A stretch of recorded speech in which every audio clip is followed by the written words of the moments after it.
Hey, what is up, everybody? Welcome to the Restoration Rundown podcast, the podcast that's dedicated to you, the restoration business owner, if that's who's listening to it today.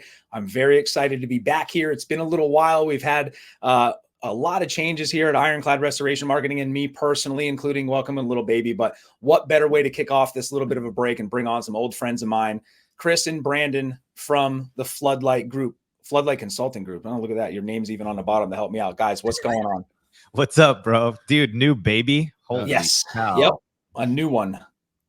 I really didn't trade the old one in. I still have him too, but you didn't know trade-ins, huh? nah, they don't do that very, very nicely down here. No, but yeah, we're a month into having an infinite home and moving offices and changing a lot here at the business. So it's really refreshing to be able to bring on some buddies that I've learned so much from and are gracious enough with your time to join me here and spend your time, talking shop a little bit. And you guys are just so busy. I think I have a feeling that anywhere I fly in the United States, I'm going to running into somebody from your company or one of you guys. I just saw Chris in Austin and got a chance to sit through his presentation there at this marketing summit. And it's really cool to be able to have you guys on now in one spot. Right on, brother. Yeah, it's good to hang out, man. It's been a hot minute since we've had some time to slow down long enough to have a combo. So this is cool. Yeah. So since it's been a hot minute, I wanted to, before we get diving into, the day here, I want you to go ahead and introduce yourselves again to any new people that have been listening or may have missed it. It's been a little while since you've been on. Introduce yourself and your business and kind of what you guys are all about, because I think that you guys provide so much value out there that if people don't know who you are, they're really missing out. Cool, man. Go ahead. Chris. So Floodlight Consulting Group is a full service business consulting company in the restoration industry. We specialize in restoration. It's all we do. All of our consultants have deep operational leadership and or ownership background. So we really specialize in coming alongside restorers and helping them reach their objectives, which for some people is selling their company to a private equity or transitioning their company to children or key employees of the business. And for some, it's just dialing in their business to where they have a business that they love to run and operate. And so everything from field operations and leadership and HR to sales and marketing, all of that stuff. We kind of think of ourselves as a battle buddy to help our entrepreneur clients excel and take their business wherever they want it to go. Yeah. And then in addition to that, of course, we run the Head, Heart, and Boots podcast. That's a big passion project for Chris and I, and it's our space where we just get to explore some, those other aspects of us as leaders and entrepreneurs and business owners. And we just kind of, no one has to be forced to listen to it. And so we can kind of just run down whatever path we feel like's relevant in the moment or relevant in terms of where we're at in our own personal business. And I think people get a lot of value of just kind of hanging out in those conversations and saying, man, I can relate to that. I'm not alone. And so we really enjoy that project as well. It's probably for us as much as it is for everybody in restoration. I would say that. I can relate to that quite well, guys. And you guys really walk this line of just, you guys provide so much value in what you do. And you're kind of a disruptor in a sense too, because everybody's known who you are. You guys are all over the place. I've had the pleasure of sitting through a couple of your presentations, your on-site, your TED Talks, if you will. And man, just the stuff that you guys are willing to share without having a client in there is really cool. And it's really nice to be able to kind of bounce ideas off guys like you. And I'm very fortunate to be able to be in your circle of people that we get to see each other every once in a while. Thanks, brother. We feel the same, man. Yeah, that's really kind, man. Thanks. Yeah. All right. So now that we got the lion out of the way here, let's get into it. No, guys. No. So I appreciate it. So everybody, if you don't check them out, Floodlight Consulting Group. So I want to talk to you guys about something that's really important here. And it kind of falls into what we all kind of do in a sense, a part of what we do here. And that's kind of giving information away, right? We're teaching, we're providing data. And in that vein, I wanted to talk to you guys a little bit from the digital marketing side. Data is crucial to have, right? If you're not tracking X, Y, and Z, then you really don't know what you're doing with your money. And from your side, everything that you've done, data is so important to kind of digest. And I wanted to break it down a little bit more and talk to you guys about from your end, what kind of data you guys are helping people kind of digest and aggregate that'll help them increase their sales. And I want to kind of throw in every once in a while on my end what we're seeing from a digital marketing side to maybe help the audience out there kind of turn on a light in their head and say, here's some things that we can action and implement right now that are going to help our bottom line out. Because at the end of the day, that's what really matters, right? Yeah, for sure, man. Yeah. Yeah. I can set a little bit of a frame for that just to get us Yeah. started. The way that we, in terms of like metrics or KPIs or, Mhm. or core metrics that we teach our clients to follow, when it comes to sales, we really kind of branch off between two tracks. So we Yeah. have what we think of as operational sales and then direct sales, right? Direct sales is what most of us would tend to think of when it comes to route marketers or route salespeople, people, chasing after insurance agent relationships, plumber relationships, and so forth, as well as your direct commercial salespeople, right? They're going out there turning over rocks, trying to establish relationships with chief engineers, facility managers, property managers, et cetera. Yeah. So that's what we think of as the direct selling side. On the operational selling side, within our Floodlight system, we have what we call every job sales activities that are part of these are moments in the customer experience where there's essentially an opportunity for us to win that customer over, because that's an ongoing process with commercial Yeah. clients. Every job we have to continue winning them over, right? But then there's these moments in the timeline where there's an opportunity for us to earn or generate another opportunity, whether it be asking for referrals or reaching out to the agent of record on that job. There's a cadence of internal sales behaviors that we teach teams to integrate that help us prioritize our conversion rate when we respond to that first notice of loss, as one of those key moments of truth, as well as the handoff between MIT and recon to capture the secondary opportunity Yes. with that existing job. And so that, first of all, that's just kind of first high pass on how we think about sales. What would you add to that? Well, I think, and we won't go into this for a long period of time, but I think just kind of summarizing like what you said, Ben, in terms of like data, right? So our opinion, right, is that we try to break that into kind of like three categories almost. The first is what we would probably call like a core metric, or a lot of organizations would say KPI. But these are the non-role specifics. This is the global stuff, right? So this is where we key in on rev versus a rev goal, our gross profit margins, our AR aging accountability. And then the big one, and I think it's really for today's topic, is that closing and conversion rate. We're just pretty surprised how often teams aren't measuring that, but they want to hire more salespeople and they want to spend on marketing and they want to do all these things, but they don't know our capture rate. So anyways, we look at like the big global stuff. That's what unifies us as a leadership team. And then that second tier is more around those individual standards. So that for us is more like a KPI. So it's those performance deliverables based on job title and role. And then the kind of like the down in the weeds. And this is interesting to see how this sits with you, but we look at what we actually manage is leading activities and behaviors, right? So it's like, what can we do in our systems and processes to create behaviors and activities that will give us these trailing measures that we're ultimately going to be paying attention to? And we try to spend as much leadership competency and energy deploying against those, right? And that's the everyday stuff. It's the everyday touches, the coaching, the inspecting that we're doing. We try to hover around those leading activities and behaviors. So there you go. There's our high level pass. Yeah.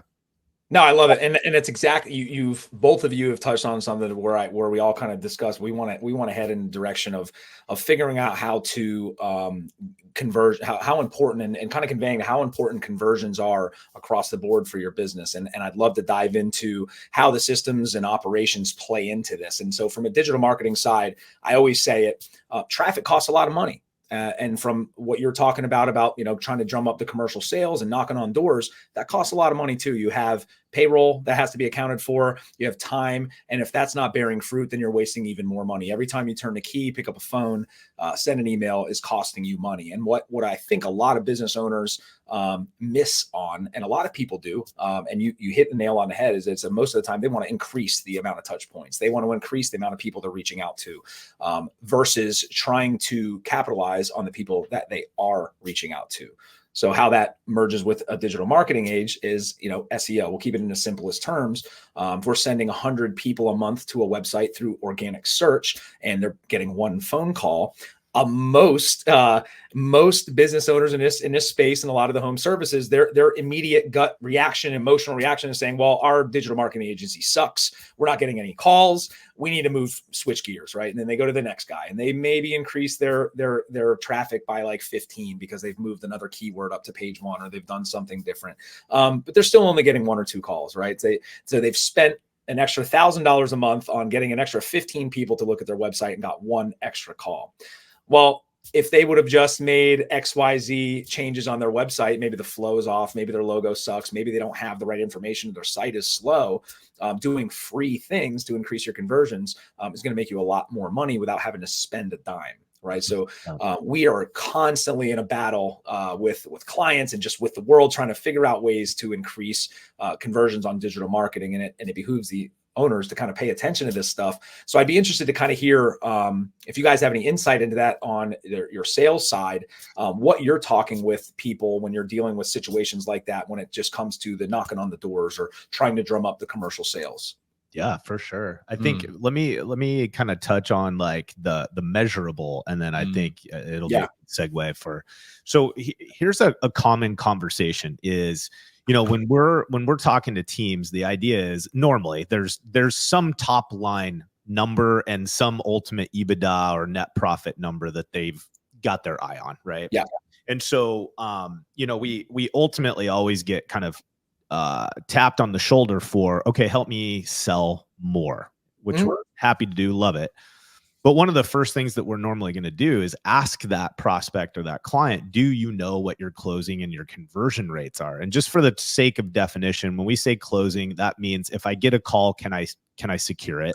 Yes. Conversion is that we've done EMS. Can I turn that into content, recon, fire, whatever, those other auxiliary services? Can we maximize that opportunity? And what's really crazy, and I'm not saying this disparagingly, it just happens, is that it's often a number we don't have our eye on. And so we don't understand the implications of the opportunity cost associated with that. And so there's a couple things that we try to do with folks is like an example. And these are all just, these are back of the napkin math, right? Yeah. But it's like, if you look at your average recon job as an example, it's pretty commonly somewhere 2 or 3 to 1 compared to your EMS. So if we look at someone's overall revenue, let's say, and they're doing a couple million in mitigation, but their overall revenue for the company is only 4 million. Our question is, well, let's think about what's happening on the conversion side, because we could pretty easily be running at least 2, if not 3 or 4 to 1 on this recon side as well. So if it's a $2 million operation, they could easily be at 6+ million in total rev because of these combined opportunities. And so anyways, my point of that is that it's really common for us to ask some key questions with folks and for them to identify there's literally at times millions, if not tens of millions of dollars that really could be categorized as low-hanging fruit, right? This is stuff I could change tomorrow, whereas kind of like your reference, lead gen, it's a legacy. It takes time. You build the pipeline. But then it's this SEO activity for you that's more of the immediate result, right? And I think for us, it's similar in the sense of we can generate all these leads by extending our sales force, adding salespeople, but it takes months to develop a relationship where we can tweak some things in our operation tomorrow and gain more money. And so it's like this, anyways, I'm kind of getting off on a tangent, but so that key conversion is like, are you measuring it?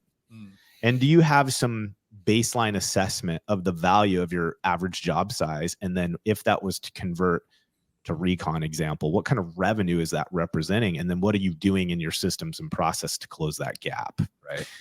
Yeah, one of the metrics we actually stumbled on as we were talking with an independent restorer in California, this is a couple of years ago, the way they looked at it, I really like. They look at what is the total value of an inbound lead when the phone rings, not just thinking about in terms of what our average job size is for MIT, but what is the total bundled full potential value of an inbound call if we are able to capture all of the water, all of the contents, all of the recon value in our average job. What's that number? And I think that's a really healthy number for people to track on. Certainly understanding their conversion rate on that initial FNOL, Yeah. And then conversion to the recon, capturing those things. That's all really valuable too. But I think the bigger picture is what's so attractive is, man, what if we had a process that would help us capture all the opportunity, and we stopped thinking about it as just getting the job, which I think is where a lot of restorers stop, is how do we collect that work authorization? And then, well, if we get recon, it's kind of gravy, it's kind of bonus. And instead really thinking holistically and say, how do we maximize the value of that one relationship? Right. And the multiplier on the business is just Huge. like extraordinary, Huge.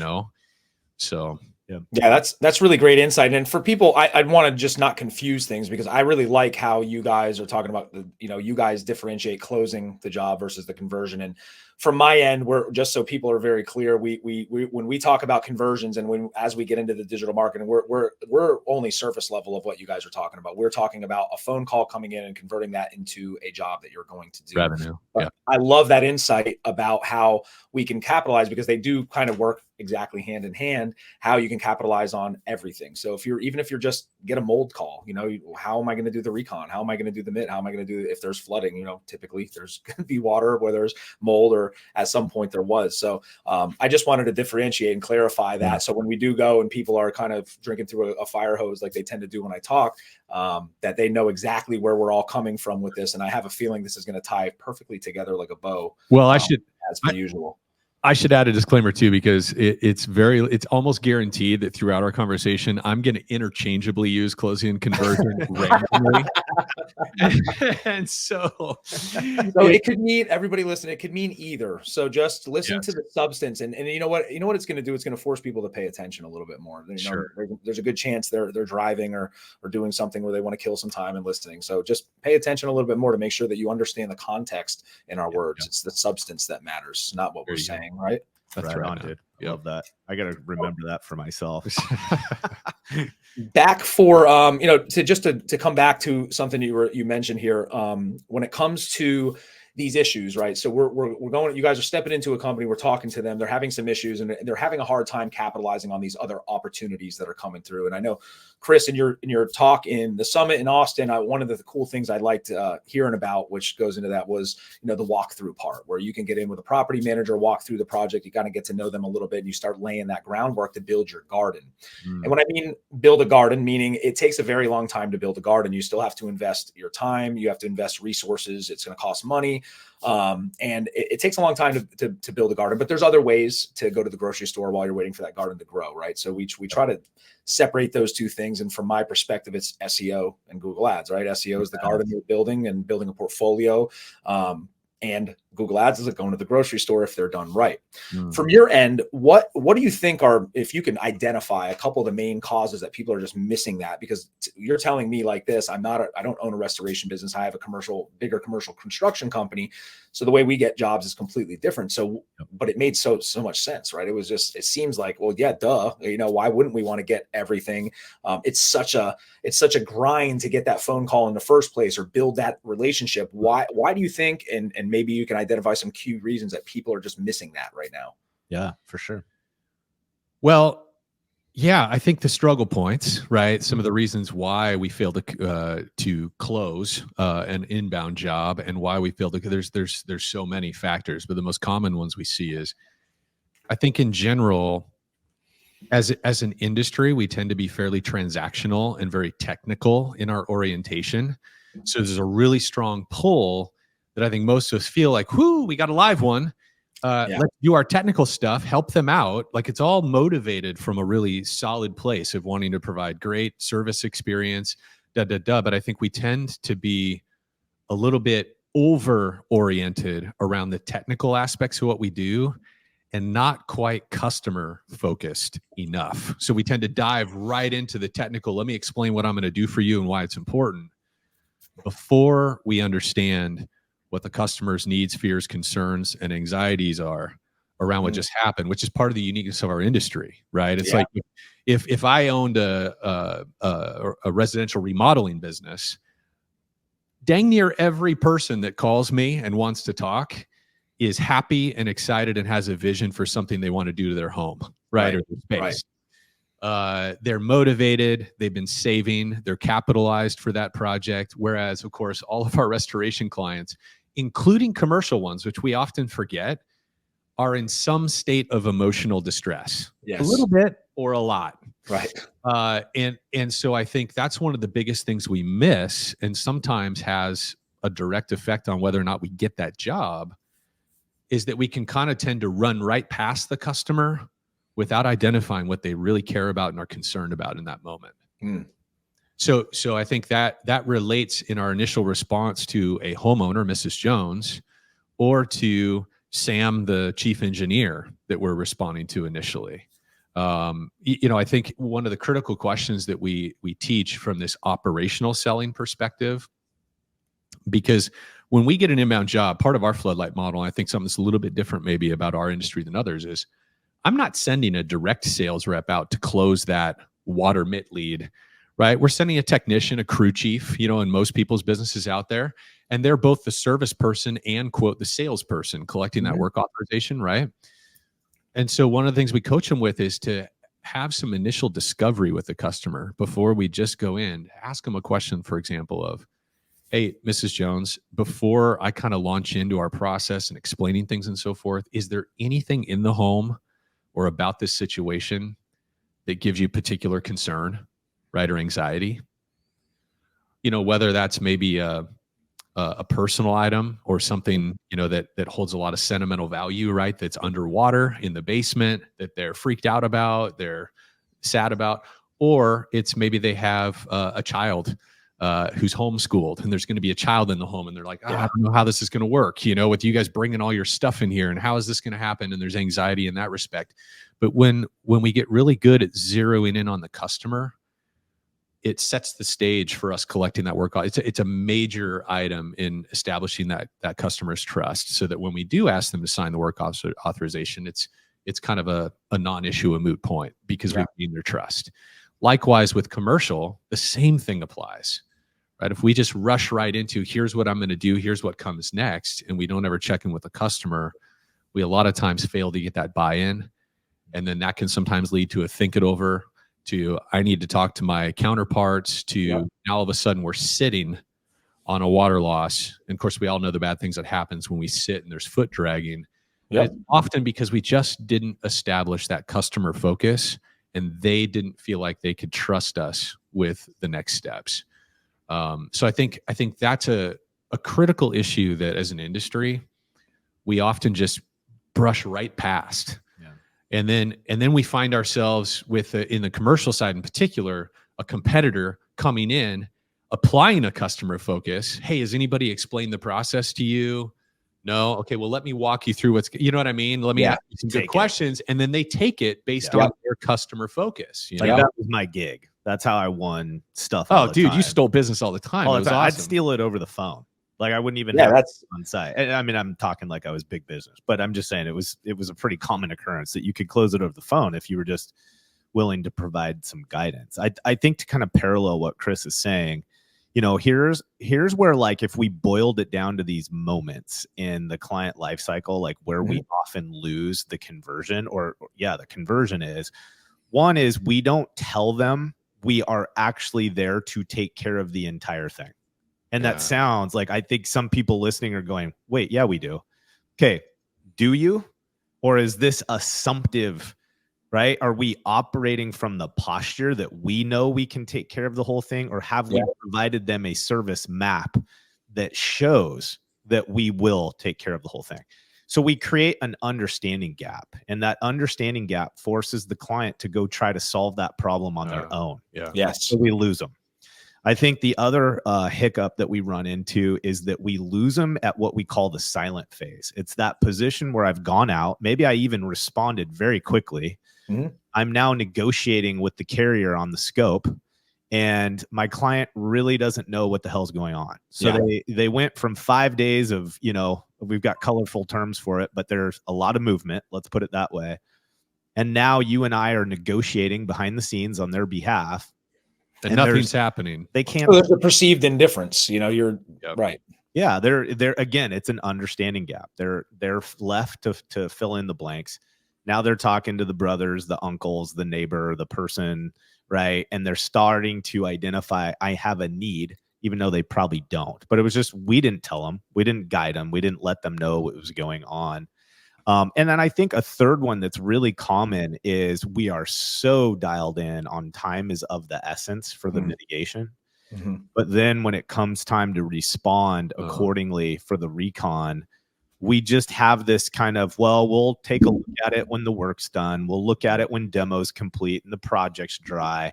And we're just creating all these opportunities for those air gaps to exist. And the client, again, is forced to go make a decision.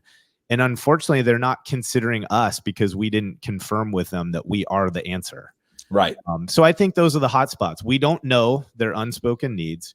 We're not using time is of the essence in regard to getting our scope and negotiating what needs to happen for recon. And then I think the third one is we just leave these expectation gaps and we allow them or force them to go solve their own problem, which accidentally pushes us out of the relationship triangle. You know what I mean? I got one more. I got one more that's like, maybe it's the biggest with respect to what we're talking about. And that is, I think in general, as an industry, we do not take our call intake seriously. You know, Brandon, I've had. I can attest to that as well. When you can conversion, yeah. Oh yeah. I'll bet you can. You know, Brandon and I just anecdotally over the years, we've talked about this a lot. That the receptionist position in a restoration company is often one of the most distant afterthoughts. It's like, well, we know we need somebody, quote, answering phones, right? But oftentimes we don't. We do very little training and equipping and development of that role, even though it might be the most consequential role in terms of our business growth and our sales and our revenue, right? It's the top of the funnel. It's the very first interaction somebody has oftentimes with our brand. Yes. And we often will put a $15 an hour inexperienced person. We consider it an entry-level role rather than an income-producing role. Is how we tend to think about it. And here's the other thing too, that's just an operational gap, is that what happens when you're full-time receptionist, which is an important investment that even many companies don't make. They just sort of round robin call reception, which is probably even worse. But what happens when your full-time receptionist goes to lunch? Who gets that call? Is it a random phone tree? Was just like that PM or that mitigation manager or that AR person answers the phone. Hello, XYZ Restoration. This is Bonnie. Oh, you have a job? And then they're like, oh, hold on a minute, and then they're finding the right input screen, and they may or may not take them through the same intake process as the normal receptionist. And then a data point gets left off, and then we have to call them back because we forgot to ask for their address. That initial call intake is so incredibly powerful. And of course, the worst case scenario of all is it goes to voicemail. And I actually really like, periodically, it's not every day because so often we're talking to our clients on cell phones and so forth. But whenever I have the opportunity, I like to call the front desk of our clients' companies to track them down. I got to tell you, probably 50% of the time when I randomly call as just they don't know me from Adam in terms of the phone ringing, I get voicemail. Yeah, not good. Not good at all. And this is universal. I mean, we've got dozens and dozens of clients all over the country. Now, there's exceptions to all of that. And I would say, most companies are in some state of dialing in and improving their call and take process. We obviously, one of our sponsors on our show is answerforce.com. We really like Mandy and the team there.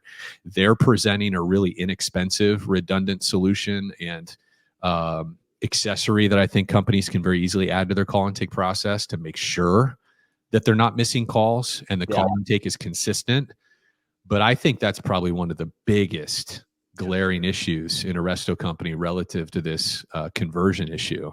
Yeah. Sounds like you see that too, just in terms of the data you're observing. And oh yeah, it's not only from the restoration marketing side, but I had a generalist agency for a few years before we just focused on the restoration industry, and it's rampant. It's even gotten to the point. I'll share a little bit of a story. We had a troubled client. They're the typical issues where their processes are all over the place. There's no consistency with anything that they do in house, and they bounced around quite a bit. Spent a lot of money. and ended up with us, and we turned things around as far as from a digital aesthetic, from the rankings, from visual, from calls coming in, and we're spent a few months with some pretty hard meetings when our monthly marketing meetings, and having this business owner, very intelligent person, been down the road, and tell us that we're not getting any calls. This is not working. Whatever you're doing isn't working. And all we're doing on our end is pulling our hair out, looking at these incredible amounts of traffic, conversions, impressions on their ads, and great spends. And we're just killing ourselves trying to figure out what's going on with the client. I remember sitting in a meeting with a couple of my team members here at Ironclad, and we're with this client, and they said, they made a really snarky, smart ass response to something that we said, like, listen, your traffic, like, we've increased it month over month by like 10%, 20% last month. This month is 40% increase. What's going on? They go, well, I'm sitting here in a meeting and this is business hours. And have you heard my phone ring? And one of us, and I can't remember if it was myself or maybe JC, pulled our phone out on the side and called their office and picked up the phone on speakerphone, because we were so confident. I think that just the light came on and it went to voicemail instantly without ringing, and said, our office, you've reached us outside of business hours. We are currently closed. Please call back during our normal business hours, Monday through Friday, at whatever time it was. And this business owner's face turned ghost white and was like, oh, well, there must be something wrong with my answering service. So a lot of times, and I do want to dive quite a bit into this, especially because you guys are partnering with somebody that has a call center, because I have a whole list of concerns with call centers in respect to restoration. But it sounds like a lot of this, and Chris, your presentation in Austin recently, and a huge part of one of the ones that I share, is kind of trying to figure out who it is that you want to do business with, right? If you can't figure out who it is that you want to do business with, you're going to have a hell of a time converting and marketing to them, right? Well, not only just marketing to them, but now from your perspective, converting to them. So I don't think we can overstate the importance of really diving into who it is that you want to do business with, because talking about addressing fears and pain points and concerns, well, a property manager or a hotel manager or somebody that's in facilities is going to have vastly different concerns than a mother or a father that's got some sort of loss in their home, right? One thing that stuck out to me that you talked about is that PTSD. The one thing you can address as a restoration company is understanding that as a property manager, whatever the role they are on the commercial side, they may have had a horrible experience with somebody that was completely outside of maybe the scope, and it just drove them nuts, and they've hired you on and you've kicked ass from day one, but all of a sudden something happened, where you have that client that, like, if you're not responding to an email within 45 minutes, it's just scorched earth on you and that's it, and you're dead. I do want to dive into that a little bit, because I think that's a really important, well, I don't not only think, but I know that it's a really important aspect of everything you need to be doing with your restoration business or business in general. Can you guys speak to that a little bit more? Really, maybe on both sides a little bit, some things that we can just turn some light bulbs on this episode without getting crazy and spending 5 hours talking about it, which I know that we all can. That's how important it is. But is there anything that you guys can share in respect to that, to help beat in what I've been talking about for a while, is understanding who Joe is, so you can sell to Joe? Yeah. I mean, I'm going to steal Chris's airspace. This is really his push, right? Chris is very adamant about discussing the priority of learning our client and becoming a student of the client. And so, when Chris is teaching any kind of like live 2-day course or working with sales team, he's really trying to drive home this idea of understanding restoration has some value, and some should be all capital and underlined.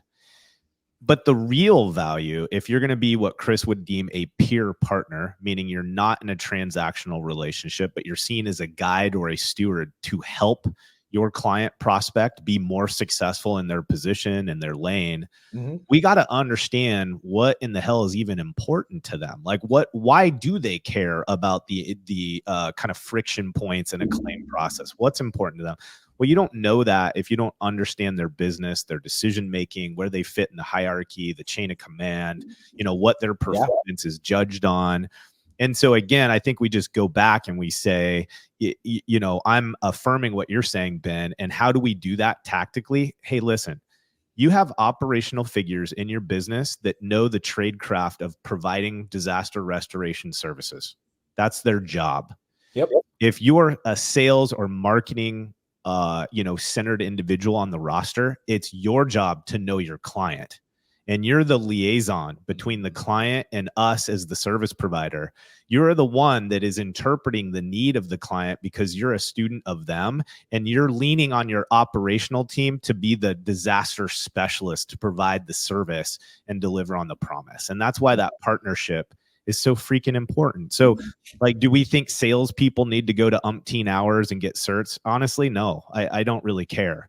But what I want you to speak the same language as your senior living community leaders. That's right. So that you can tell us how they're thinking, so that Yeah. we can deliver a service that meets their demand.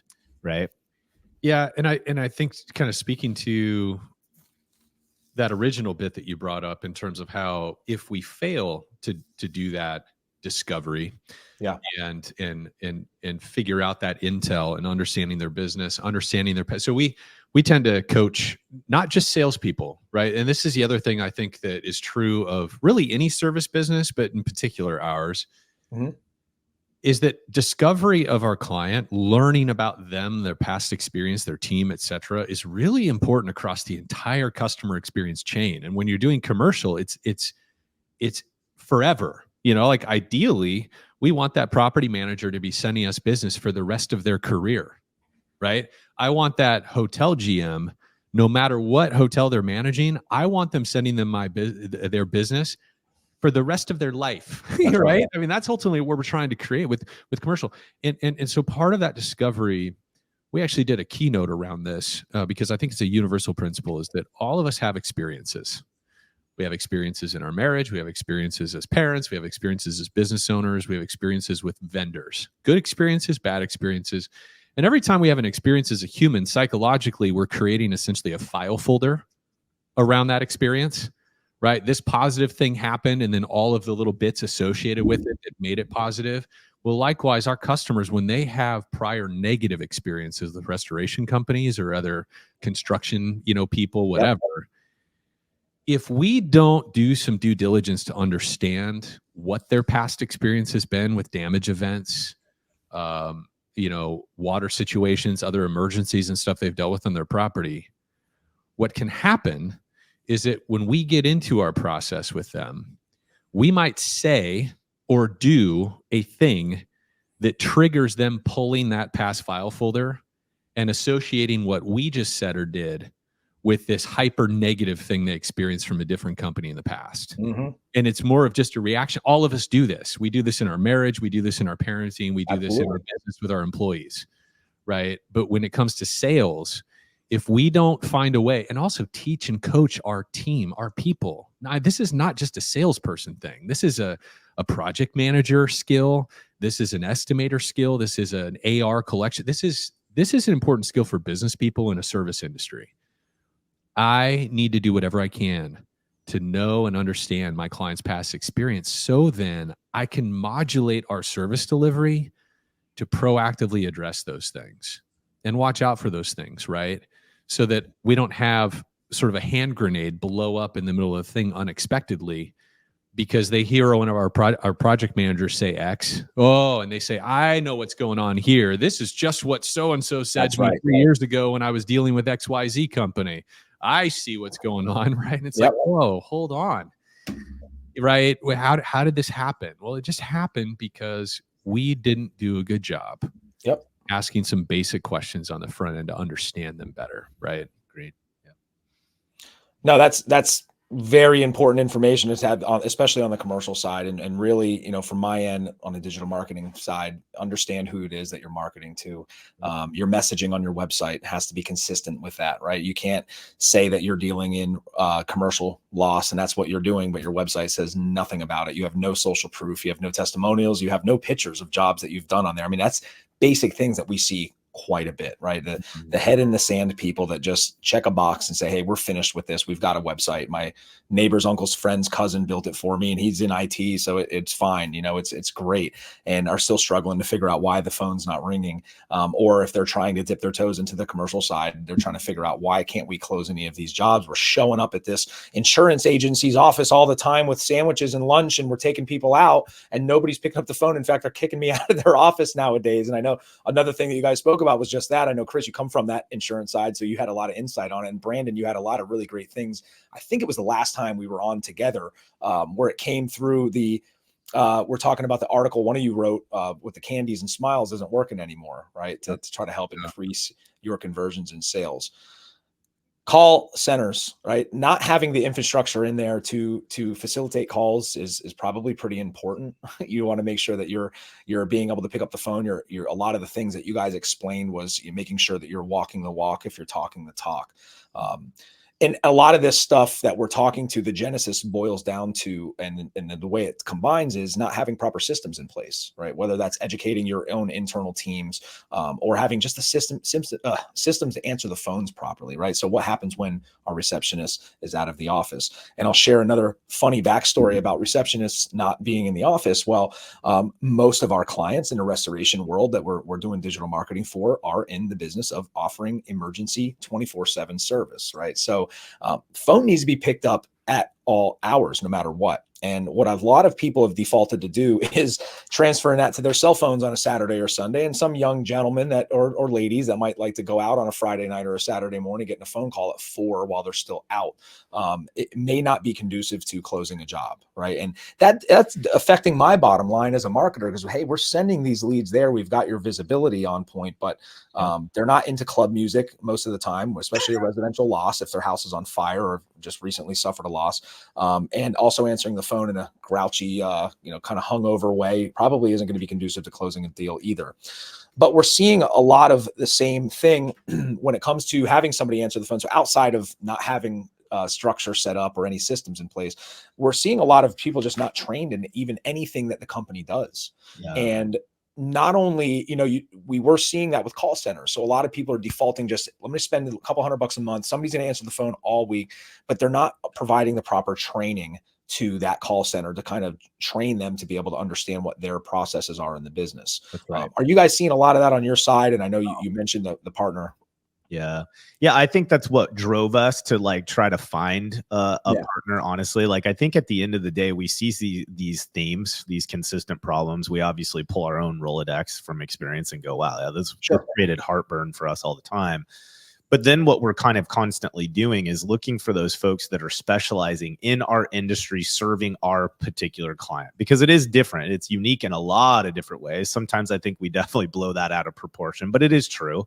We're very nuanced. And so, and I don't want to make this a pitch about Answer Force specifically, but the reason that we are investing time and energy with them and learning more about their service offering and providing insights and direction for folks to check them out is that division that serves our industry is being engineered specifically for our industry, our experience, what we need, what our clients are looking for when they call, how we can parallel our existing intake system. Is there a way for them to match that as closely as possible so that that experience is consistent?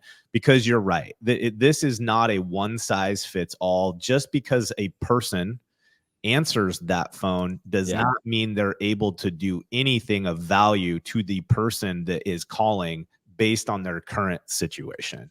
Right. And so it is important. An answering service, they are not all equal. And you want someone that understands our business and what state our client is in when they call. Otherwise, it could be a massive failure. Massive failure. Yeah, and we're seeing it quite a bit. We're typically looked at as a digital marketing agency, and pick one of my account managers, and they've probably been told that, we need you to, we're not getting calls. We're right at our end of our rope. We're going to lose the business. We've bought into a franchise now, and we weren't, the expectations weren't managed properly, and we're just losing, and we need you guys. And that, to me, I'm out there to say, if you're thinking about hiring a marketing agency or consulting when it comes to digital marketing, and you're in that situation, or you feel like this is the lifeline, you're not in a position to be hiring anybody to be doing anything when it comes to marketing.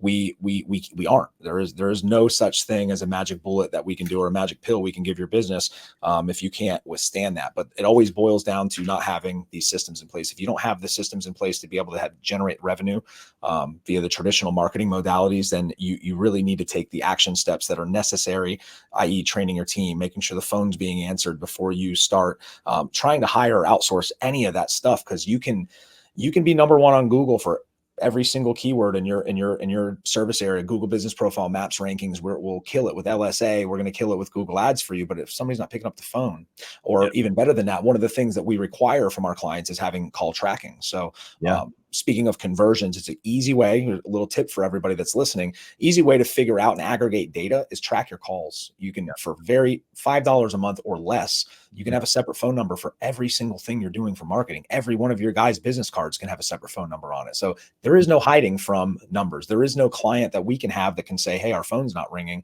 when we can provide a report of X amount of phone calls coming in with a recording to see how your team is answering the phone at 3 o'clock in the morning when they're out at the bar. Yeah, right on. I just want to touch on this because I think there's a best practice in here that maybe not exactly what I'm about to describe. Brandon and I had a chance to, this wasn't a client business, but we had a chance to explore a friend's business at 24/7, full service restorer. And, we were just kind of grilling him with questions, talking shop and whatnot. And one of the questions I asked was about after hours call reception. I said, hey, how do you guys manage and, adjudicate that whole process of on call and who does that? He said, well, we have an on-call rotation, and the way that they handle it is literally every single person on the team takes a turn at doing call. Like it's it's an integrated part of their business, is that we're a 24/7 company. Yeah. Everybody takes their turn essentially on the call roster. And I said, well, how do you guys manage when somebody doesn't answer their phone?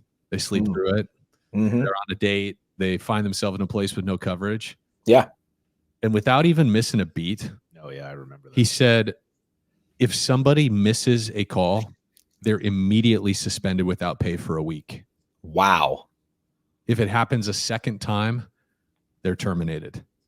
Oh. We're a 24/7 service company. We can't miss the call.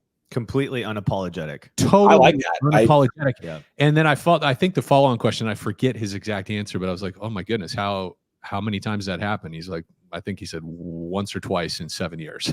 It doesn't take many times of somebody. I mean, the word travels fast in a company of almost any size. Somebody gets suspended without pay for a week because it is their phone.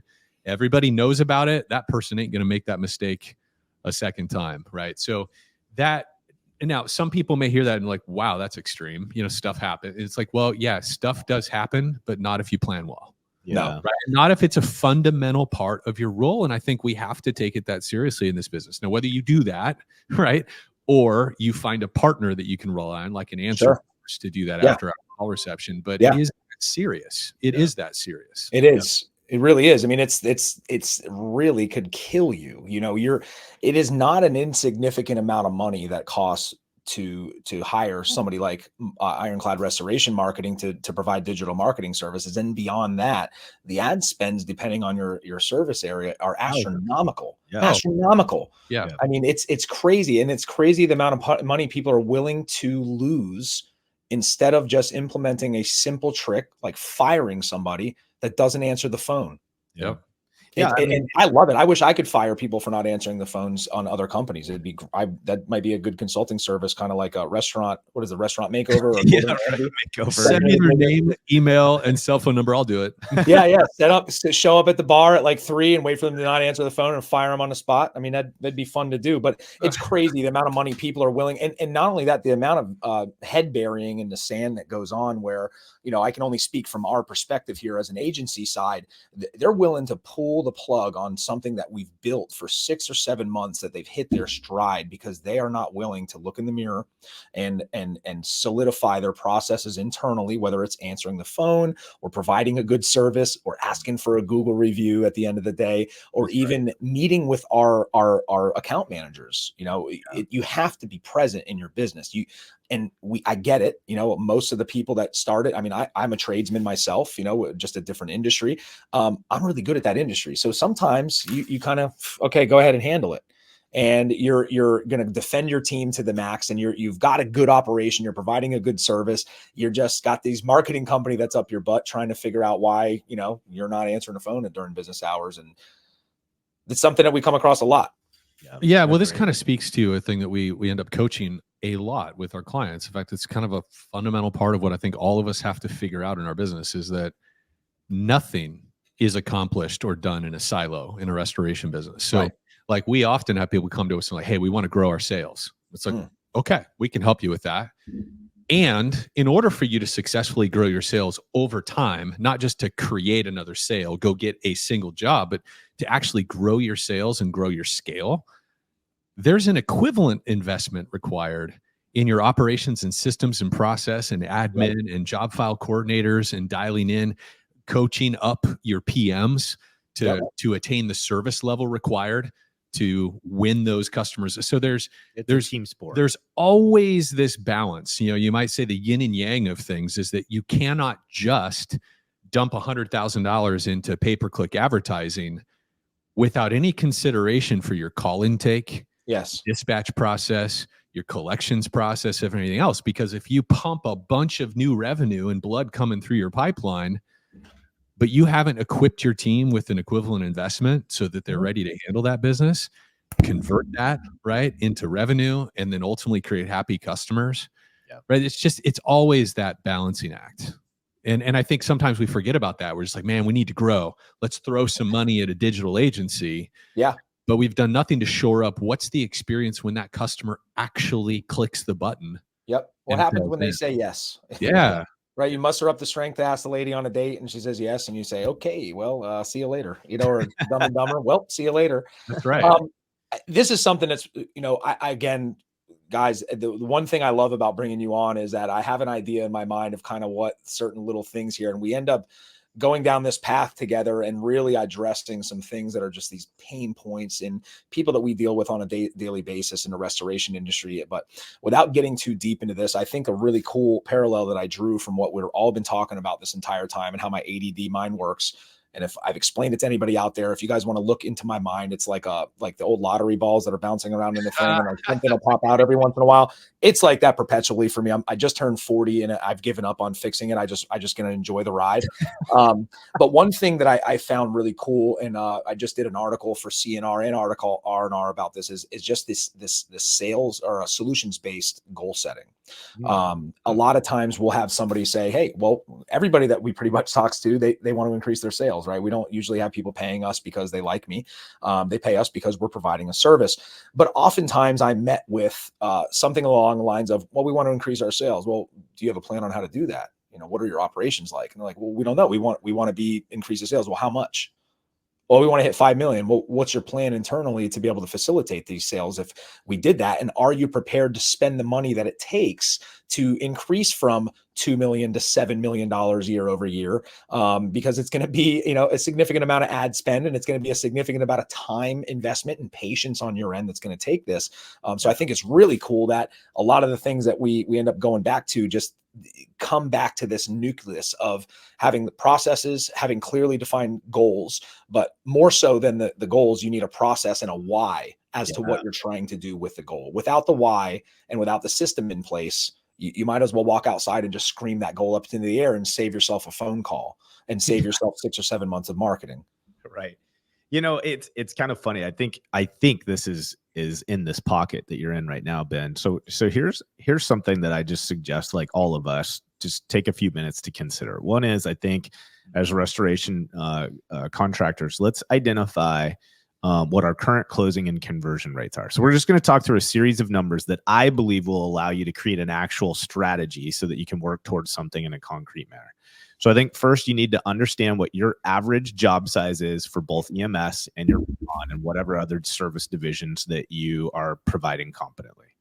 I think we need to have a current real picture. Doesn't matter how bad or good it is, just know what the current picture is in the most concrete manner of what your closing and conversion rate is. Okay. Then I think when you're armed with those two variables, what you're going to do is you're going to look at your organization. You're going to establish a bit of a, if we're honest, a swag rev goal. Okay. Well, how much increase in revenue do you want to see? And there's a series of different factors that we're probably pulling to make that consideration. It could be like how few our revenue streams are in terms of the types of client that we're serving. It could be that we just feel like our market share is fairly small in this fishing pond, whatever. So if you know what your rev goal is, top line, if you know what your average job size is in your current divisions, and if you understand what your closing and conversion rates are, now you can make a determination of how many leads does your team need to be generating on a consistent basis in order for you to even come close to that target at the end of your fiscal year? Right. Right. So if we can at least start there, and even if you don't have the formula all hammered out, go to work trying to track, measure, and determine those 4 things. And you can, from that, create an actual sales strategy that then you can drive your team with. And what that means then is you convert that into a conversation on a weekly basis that talks about what we're doing in concrete ways against those goals. Meaning, are we creating the leads that we need to do? Are we increasing our closing and conversion rate to allow us to produce less leads and increase our revenue still? Right? There's just all these decisions and actions that you can take in your business once you truly identify those 4 things. Well, and I would add 2 other things, because again, as we talk about, it's important to make sure that our operations team is ready. Like if we say we want to add 2 million to our top line this year, and we're going to leverage PPC, maybe hire another sales, or whatever the sales channels are that we want to develop to hit that, then we got to also address this thing. Are we ready? Like, can we do, like, if that business just starts flowing in today, another 200,000 a month, and can we handle it with our existing team? A couple metrics that you might think about. One, how do you know when we have enough technicians? Oh, this is a big question for a lot of teams, because you don't want to be bloated with technicians, because you don't want to be sitting on a whole bunch of payroll, have a light, like that's one of the difficult things in our business to judge. And one of the things that Brandon often teaches in class, like, how do you know when to hire? When you run a payroll report in QuickBooks and you're seeing that everybody on the team roughly is averaging 45 hours a week, 5 hours of time, right? And there's a lot of psychology around that too, right? You get somebody into 60, 70 hours, 30 plus hours overtime. Taxes are going to eat up a lot of that extra pay, right? But that extra 5 hours, it's beer money. Yeah, 5 to 10. It's positive. It's 5 to 10 hours. That's a really great metric to tell us, okay, if we're consistently over a period of the last rolling 30 days, where our team's hitting at 45 hours, it's probably time for us to onboard another sales rep. Or, another technician. Likewise with project management capacity. These are our 2 kind of big service delivery drivers on the service side. Generally speaking, with a blended full service restoration company, say, let's just call it 75% residential, 25% commercial. Okay. We want to see each PM managing about $1.5 million-ish in business amongst their files throughout the year, $1.5 million.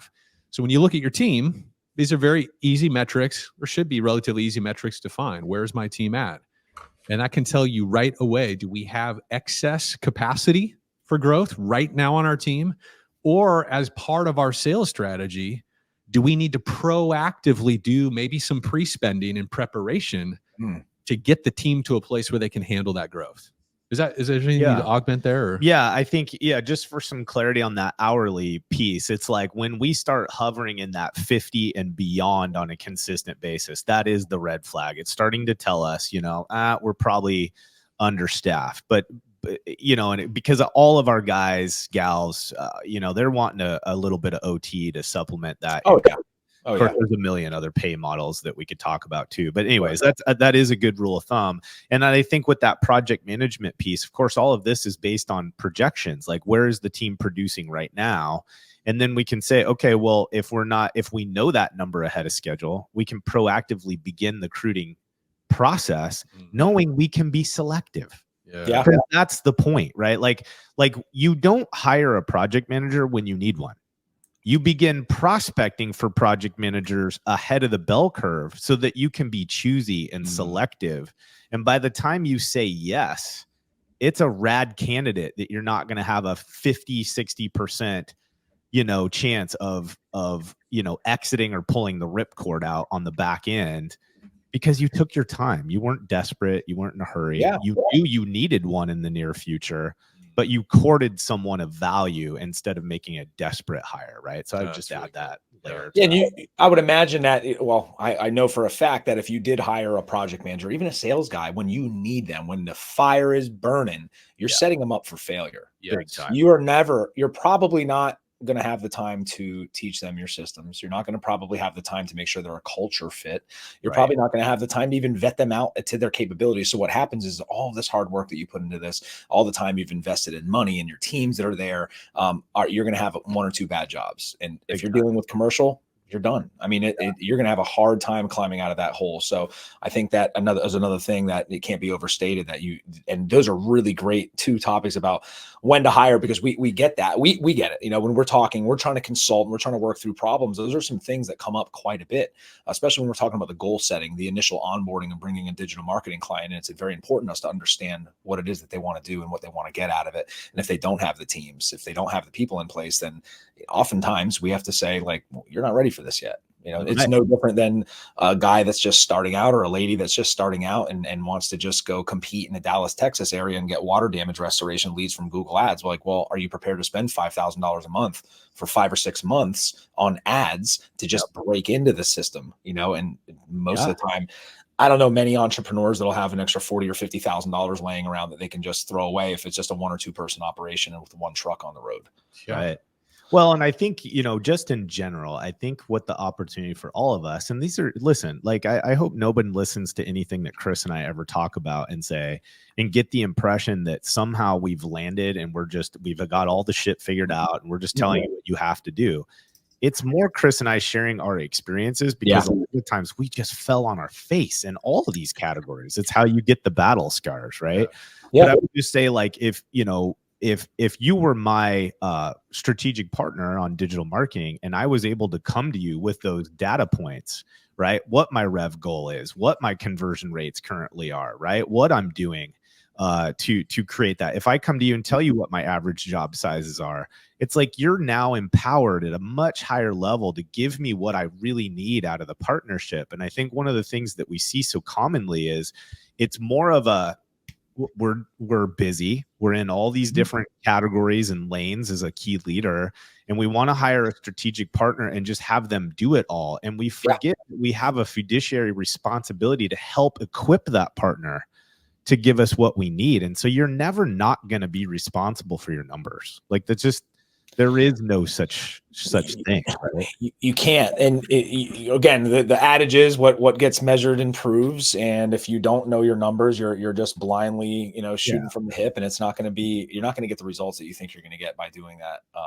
I think that anytime you're going to partner with somebody, again, and why I'm so adamant about learning as much as you can, even with people out there in the restoration world, you're thinking about switching to a marketing agency or utilizing a marketing agency for the first time, really take the time to educate yourself on what it is that you're buying. Right? What it is that you need, what the end result of this, because we're just a very small piece of the pie in your world, right? In the restoration world. And again, with constantly improving, I just had a really cool conversation with a very close friend of mine today. And one of the things that I mentioned to him, if we're talking about self-improvement and working on our businesses, was there is no such thing as the top of the mountain. There is no such thing. You're in a perpetual climb forever. If you think you've gotten to the top, just look up, because there's always more room to grow. So I implore you to, if you're listening to this, check out Floodlight Group. Really listen to the Head, Hearts, and Boots podcast. You guys, I've like somebody I look up to.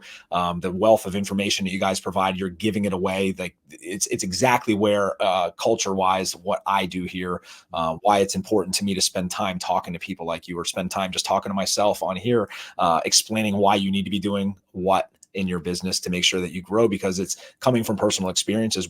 I'm able to come, luckily for the listeners out there and people that end up being clients of ours, we get to come at this from an agency's perspective to see what has caused failures and really look in the mirror about what we can do internally. And we're constantly meeting and fixing and trying to keep up with Google's algorithm updates and the trends in the industry. And much like you guys are doing, you're coming at this from real world experience and the client side.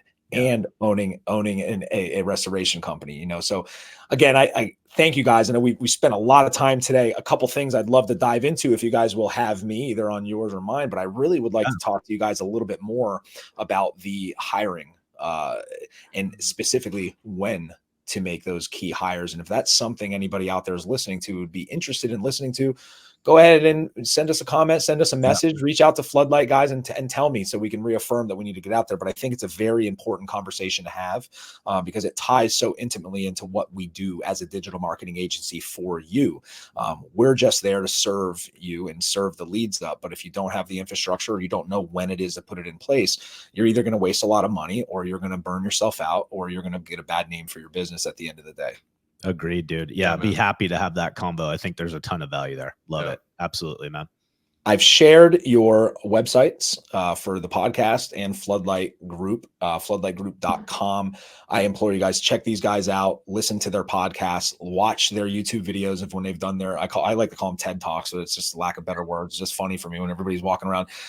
I've had the pleasure of sitting through a couple in person. It was awesome. I got a lot of information that's actually we've implemented here in our agency to help our clients out and specifically understanding who it is that you're doing business with. So, I thought it was really cool. We built a tree of conversion or closing, or whatever we interchangeable words we want to use, but it boils down to understanding who your client is, right, guys? And then we need to drive traffic to that client, whether it's you're driving somewhere and knocking on a door, you're really understanding who it is that you want to do business with, and then you want to convert them into either extra business if you've just got one aspect of it, or from the digital marketing perspective, we're converting those leads into sales, and then we want to convert some more. But in between all of that, there's a lot of tracking and measuring and a constant optimization, just realizing that we're on this perpetual climb for our businesses and understanding that there is no top of the mountain.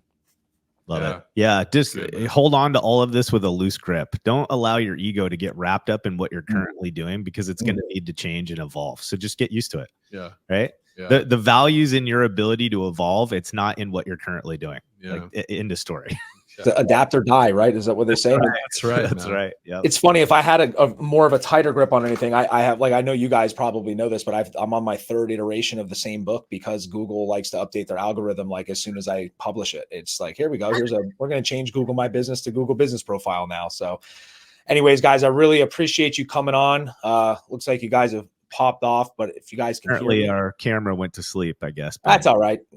I can still hear you. That's all that matters. Listen, gentlemen, Chris, Brandon, I really appreciate your time. I think that we've gotten a lot of really great insight on this episode, and I'm really looking forward to diving into the hiring process one of these days when we can jump on together.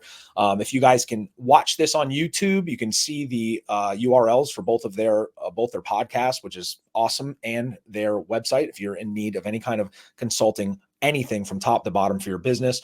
They mentioned having an answering service partner answer for us. That sounds really cool. And I'm looking forward to learning a little bit more about that because it is a big problem that I see a lot of people that are using these answering services are having when we're tracking phone calls. Gentlemen, thanks again for joining me on the Restoration Rundown, man. We'll talk to you guys soon. Thanks again, brother. Appreciate you, man. See you. All right, guys. Have a great one. Later.